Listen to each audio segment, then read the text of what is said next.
আসসালামু আলাইকুম।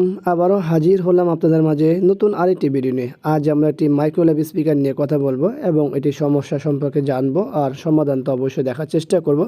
এই স্পিকারটির মডেল হলো M200BT প্লাটিনাম। এটা মূলত হলো ব্লুটুথ স্পিকার, ব্লুটুথ সহ। তো যাই হোক, এখন আমরা এটার সমস্যা মূলত একটা হলো একটা স্পিকার বাজে আর একটা স্পিকার বাজে না। একটা স্পিকার যেটা বাজে সেখানেও সাউন্ড অনেক কম।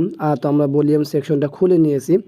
আর একটা স্পিকার বাজে না আর বেজও কম, তো মানে এক সাইড বাজে কিন্তু এক সাইডে ভলিউম অনেকটাই কম, অর্ধেকেরও কম। তো আমরা এটা খুলেছি, খোলার সময় এখানে দুইটা স্ক্রু পেয়েছি।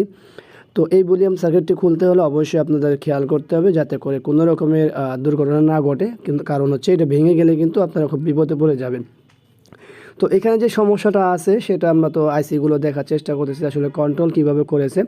এখানে আমাদের 6 পিনের ভলিউম আছে। তো এই ভলিউমটা ওয়ান অফ সারা শুধুমাত্র এলো ভলিউম করা হয়েছে। তো এইখানে কেবলটি হলো ইন। তো এখন দেখবো আসলে ছোটো কাজ কিভাবে করা যায়। তো আমরা এখানে কি কাজ করেছি আপনারা দেখতেই পাচ্ছেন। এখানে মূলত আমরা কি বলে এটাকে ভলিউম শর্ট করে দিয়েছি। তো ভলিউম শর্ট করে দেওয়া আমাদের কাজ হয়ে গেছে। এইটাই হলো মূলত কাস্টমারের সাথে কন্ট্যাক্ট হয়েছে যে আমরা এটা কী করব, কাস্টমার এইভাবে এগ্রি হয়েছে বিধে আমরা এইভাবে কাজটি করেছি।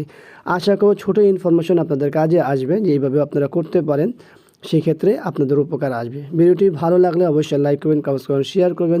আর অবশ্যই আমাদের এই চ্যানেলটি সাবস্ক্রাইব করে রাখবেন, পাশে থাকা বেল বাটনটি চাপ দিয়ে রাখবেন। এখানে আমরা মূলত বেজ যে ভলিউমটা আছে সেটা স্বাভাবিক রেখেছি। আর শুধুমাত্র সাউন্ডের ক্ষেত্রেই আমরা মূলত হলো ডাইরেক্ট করে দেওয়া হয়। মূল ভলিউমটি বাড়াবে কমাবে হচ্ছে কম্পিউটার দিয়ে। ভিডিওটি দেখার জন্য সবাইকে ধন্যবাদ। আল্লাহ হাফেজ। আসসালামু আলাইকুম।